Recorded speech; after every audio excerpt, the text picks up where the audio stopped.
क्या बड़े खुलासे हुए हैं और ये किस तरह से प्रभावित करने की कोशिश हो रही है?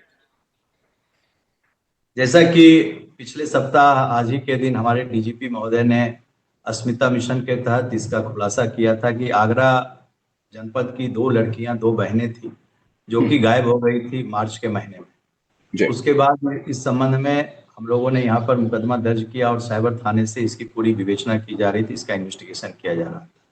जब इसके इन्वेस्टिगेशन के तह में हम लोग गए तो हम लोगों को पता चला कि यह जो रैकेट है ये लड़कियों के सिर्फ जाने का, गायब होने का मामला नहीं है, गुमशुदगी का मामला नहीं है, ये धर्मांतरण से जुड़ा हुआ एक बड़ा रैकेट है और इसके तार 6 अलग अलग स्टेट्स में फैले हुए थे। हमारी टीम ने डीजीपी साहब के निर्देशन में इन 6 राज्यों में हम लोगों ने कोर्ट से हम लोगों ने एनबीडब्ल्यू लेकर के इन जगहों पर हमारी टीम ने रेड किया और रेड करके वहां से हम लोगों ने 10 अभियुक्त को वहां से हम लोगों ने अरेस्ट किया।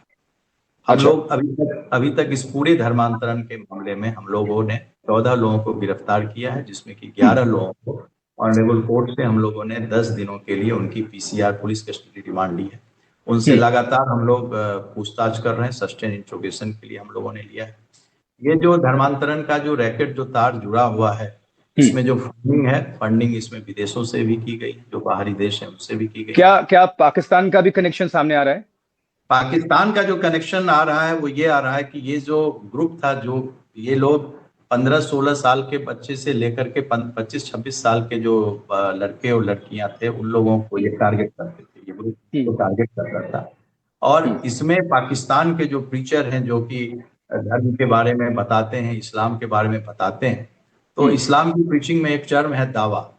दावा का अर्थ ये होता है कि इसमें एक डिबेट के लिए, एक बौद्धिक विमर्श के लिए ये लोग आमंत्रित करते हैं। जो लोग इस्लाम को नहीं फॉलो करते हैं उसको इसमें ये लोग इनवाइट करते हैं और इनवाइट करके इस्लाम के बारे में ये लोग बताते हैं। तो पाकिस्तान के ऐसे जो ग्रुप थे, उससे भी जो हमारी जो बालिकाएं हैं जिनको हम लोगों ने रेस्क्यू किया है, जिन लड़कियों को, वो इन ग्रुप से भी इन लोगों ने उसके बारे में प्रीचिंग ली और उसके वो कनेक्शन ले। मतलब हिंदू धर्म के खिलाफ जरूरी बातें ये बोलते थे या लड़कियों के ब्रेन वॉश किया जाते थे? जी, लड़कियों को ब्रेन वॉश किया जाता था। इसमें वो इस्लाम के बारे में बोलते थे, इस्लाम की जो अच्छाइयाँ थी उसके बारे में वो बताते थे और लड़कियों को ब्रेन वॉश करते थे कि जो ये धर्म है, ये बुत परस्त धर्म है और आप इसको फॉलो नहीं करो, और इन लड़कियों को फिर उसमें शामिल। तो हैंडलर क्या पाकिस्तान में बैठा था, जो कश्मीर में या फिर भारत से जो लड़कियों से दोस्ती करवाता था?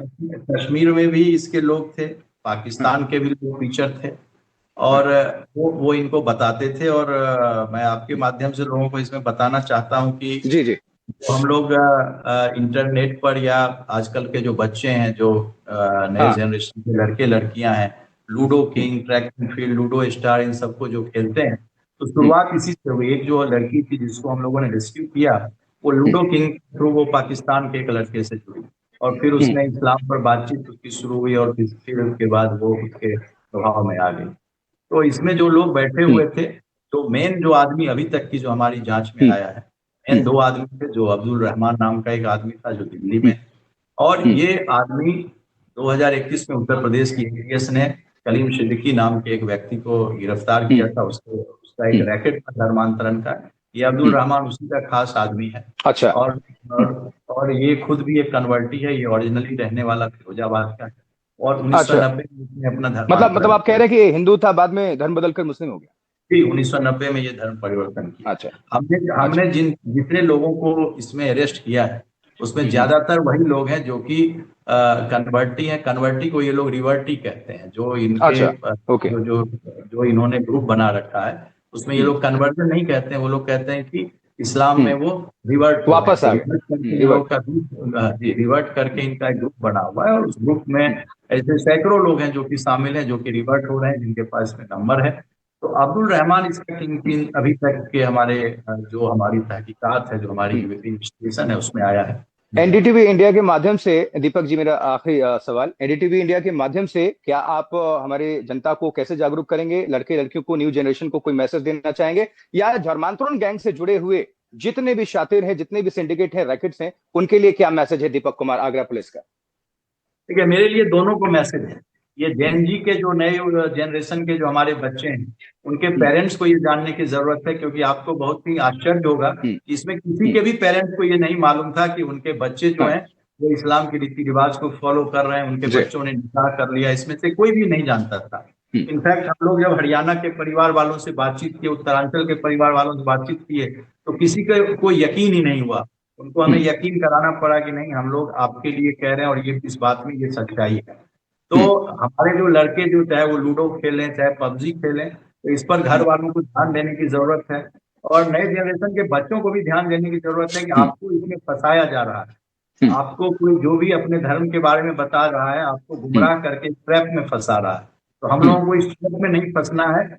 और मेरा आपके माध्यम से जो लोग इस तरह के अभियान चला रहे हैं धर्मांतरण का गलत तरीके से, किसी भी व्यक्ति को अपनी इच्छा से धर्म परिवर्तन के लिए भारत में कानून बना है, उस कानून के थ्रू यदि लोग धर्म परिवर्तन करते हैं, इसमें कोई बुराई नहीं है। उसके 3 डिफरेंट स्टेजेस हैं, उस स्टेज को फॉलो करें। लेकिन लोगों को इंटाइज करके, लोगों को झूठ बोल करके, गरीब लोगों को पैसे का लालच दे करके या उनके इमोशन को कब्जा करके धर्मांतरण करना सख्त से सख्त सजा होगी। में निषेध है और उस पर सख्त कार्रवाई की है।